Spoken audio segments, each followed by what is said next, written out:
Emmanuel, the God with us who saves.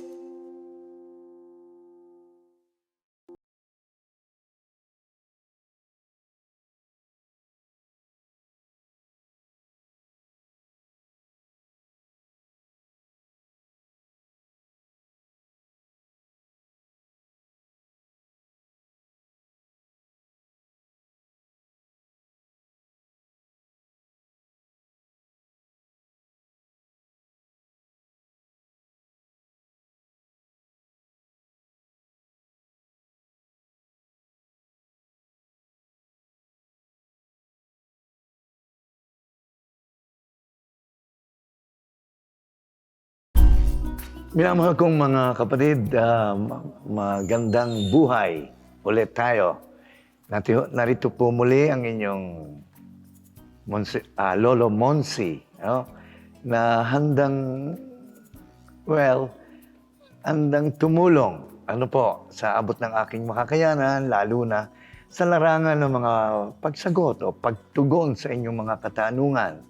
Huwag ko kayo mag-aatubiling magtanong dahil diyan po nanggagaling ang magandang pag-uunawaan, lalo na kung may kaugnayan sa ating buhay, pananampalataya. At yan ang aming buhay bilang pari. Talagang kami ay handang tumulong doon sa mga nagkakaroon ng kaunting pagdududa o pag-aalinlangan sa ano pa mang mga bagay. At marami hong mga bagay na hindi ho natin nauunawaan, ang patakaran ng simbahan. At ang akala natin ay tamang-tama yung ating mga ginagawa. At tinuliliwanagin iyon. At huwag kayong mag-alaala sapagkat ang lahat po ay patungo sa mabuti. Yan po ang inyong alalahanin. Ang maganda po ay tayo nagkakausap, tatanong kayo, ako naman ho ay tutugon at sasagot sa abot ng aking makakayanan. At lahat ng iyan ay para sa inyo, sa kapurihan ng Diyos. Okay? Ngayon, tingnan niya, halimbawa, meron na naman ditong katanungan at napaka-practical. At ako'y natutuwa at sila ko'y merong lakas ng loob na itanong ito. Dahil malamang na sila ay medyo nahihirapan. Ang sabi dito, matagal na po kaming nagsasama. Parehong Katoliko, hindi kasal, pero nagmamahalan. At meron na kaming anak. Bakit po hindi kami pinapayagang magkomunyon sa aming parokya? Naikumpisal naman namin ang aming pagsasama ng matagal ng panahon. So, ito po ay may kaugnayan sa inyong pagnanasa na kayo ay parang maging tunay na Katoliko. At ano yun? Yung kayo makasamba sa Diyos at lalo tigit, hindi lang makasamba at makasimba, kundi makatanggap pa ng banal na pakikinabang, which is communion. Ang problema lang po ay ang sabi ninyo ay hindi kayo kasal. Nagsasama na ng matagal, pero hindi kasal. May mga anak na. Ang dahilan po niyan, mga kapatid, thank you for asking. Yan ho'y hindi kayo lamang ang may problem niyan. Kasi sa larangan ng pakikinabang, going dito sa komunyon, yan ang tawag, it's either communion or it's either pakikinabang sa Tagalog. Yun ang pag tumatanggap tayo ng kamahal-mahalang katawan at dugo ni Kristo sa pamamagitan ng Blessed Sacrament, yun ang ostia, yun ang communion, tama yan. Okay. Ngayon, ang dahilan po kung bakit hindi, sapagkat para po tayo makatanggap ng communion, dapat po tayo karapat-dapat. Yun po ay binigyang emphasis ni St. Paul. Ang mga hindi karapat-dapat ay hindi pwedeng tumanggap. Sapagkat sa halip na itong komunyon na ito, which means tayo ay nakakaisa kay Kristo at si Kristo ay nakakaisa natin, ito'y lalong nagpapalayo sa atin. Kumbaga sa pagkain, sa halip na ito'y maging masustansya at magbigay sa atin ng lakas, ito'y nagiging lason pa nga kung ang tumatanggap ng pagkain ay hindi disposed at hindi po handa para doon. Sa inyong kaso po, mga kapatid, I'm sorry to say, yung inyong pagsasama ay hindi legit sapagkat hindi po kayo kasal. Wala akong problema kung kayo'y kasal. Pero sapagkat hindi kayo kasal, yun po ang dahilan. Ibig sabihin, sapagkat hindi kayo kasal, hindi kayo recognized ng simbahan. Hindi kayo kaugnay sa diwa ng simbahan at hindi kayo sumusunod sa gusto ng Diyos. Ngayon, paano ninyo matatanggap ang Diyos sa komunyon? Ay sa simula ay hindi ninyo tinatanggap siya sa pamamagitan ng kasal. Kaya kailangan po muna ang kasal. Ano ba nagiging problema nyo sa kasal? Baka ang inyong nahihirapan kayo, baka kumbaga wala kayong sabihin palaging walang pera para mapakasal dahil may gastos ang kasal. Baka yan ang mga practical na reasons kung minsan dahil lamang sa kakulangan.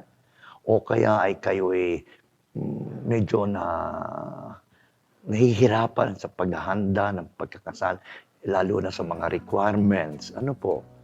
Pero alam nyo, para ho tayo, sa ating buhay pananampalataya, meron ho talaga dapat na gagawin at susunding patakaran ng simbahan na siyang itinalaga ng Diyos upang tayo tulungan sa isang tama, akma, at natatanging daan sa kabanalan. Kaya, ang kasal po muna ang kailangan. Ngayon, talking of, halimbawa, kulang kayo sa pera, ewan ko lang kung saan kayong parokya. Nung ako ho ay nasa parokya, yan po ay naaaring ipakiusap sa pari na ang kasal ay maging simple na lang. Ibig sabihin, hindi naman nung kinakailangan laging bongga ang kasal. Maaari hong sa isang chapel o sa isang sa sacristy kung minsan. At yun na lang ang simpleng pamamaraan ng pagkakasal. At wala po ang malaking kagastusan. Simple lang. Ipapaliwanag ko sa inyo ng pari yan. Kung kayo may panahon at kung talagang gusto nyong pakasal. At wala naman pong hadlang. Ibig sabihin ng walang hadlang, ay pareho kayo pwedeng ikasal. Binata at dalaga. Magkakaproblema pa ho yan kung kayo ay dati ng kasal at dati ng may asawa. Lalo na kung kasal sa simbahan, makakomplicate yan. Pero I'm talking of yung pwedeng ikasal. Binata at dalaga. Napakadali po niyan, mga kapatid. Napakadali. At tungkol naman sa mga requirements, yung mga baptismal certificate na yan, napakadali po ngayon yan dahil meron na tayo ngayon, madali na po ang communications. Tatanong lang, pamagitan ng office, kung taga saan kayo, galing kayo sa Visayas, kahit Mindanao. Kadali-dali yung kumuha ng mga certificates na yan. Napakadali ho. Kaya ang masasabi ko sa inyo, konting tiyaga, konting pagsisikap, gawin ho nating tama. At pagka ho kayo ay naikasal, yan, yung inyong pagnanais na mag-communion, and very good, I'm happy about that. Sapagkat ang misa na walang komunyon, hindi ho talaga maganda yan. Kulang ho yan. Mapapag-usapan ho natin yan sa ibang pagkakataon. Kaya yun ang inyong pagloloob at para bagang yun hong inyong kagustuhang magkomunyon. Ito ho nagiging dahilan kung bakit kayo nagtatanong. At napakaganda ho niya. Sapagkat alam ko at pakiramdam ko na gusto ninyong mapalapit at makaysa si Jesus. Gawin na natin ang dapat sang-ayon sa turo ng simbahan. At hindi ho kayo malayo sa kaligtasan. And of course, you have to pray again. Samahan nyo ng dasal. Sabihin nyo, Panginoon, tulungan nyo kami na talagang kami magkaroon ng lakas ng loob na makalapit sa aming pari, masabi namin ang aming katatayuan, lalo ng aming pagnanasa na lalong mapalapit sa Diyos sa pamamagitan ng komunyon at kung paano makakatanggap kami nito habang may pagkakataon. Yun po. Meron ho kayong tsansa. Makakatanggap kayo. Huwag kayong mag-alaala. Pero ilahad nyo sa inyong parokya o sa parish priest, of course, ang inyong katatayuan at tutulungan niya kayo. Yan ho ang ating simbahan. Matulungin sa ganyan mga tao na naghahanap ng tuwid at daan patungo sa Panginoon. Okay? I'll pray for you also. Bye. Good luck sa inyo, ha? Uy! Ay, naku mga kapatid. Medyo kinakailangan nga po tayo magpaalam muna, sumandali. Pansamantala. Sapagkat magkakaroon ho ulit tayo sa darating na mga araw. Bantayan ninyo. Pero sa ngayon, magpapaalam muna ho si Lolo Monsi. Pero bago ako umalis at magpaalam, di blessing muna, of course. Pagdadasal ko kayo at naway kay pagpalain ang Panginoon sa inyong mga gawain at taluhin manatiling tapat sa Kanya sa tuwina. Huwag kalilimutan ang magdasal araw-araw. Ang pagdadasal ho ay pakikipag-usap sa Diyos. Yun lang. Kausapin niyo siya na parang ako ang inyong kinakausap.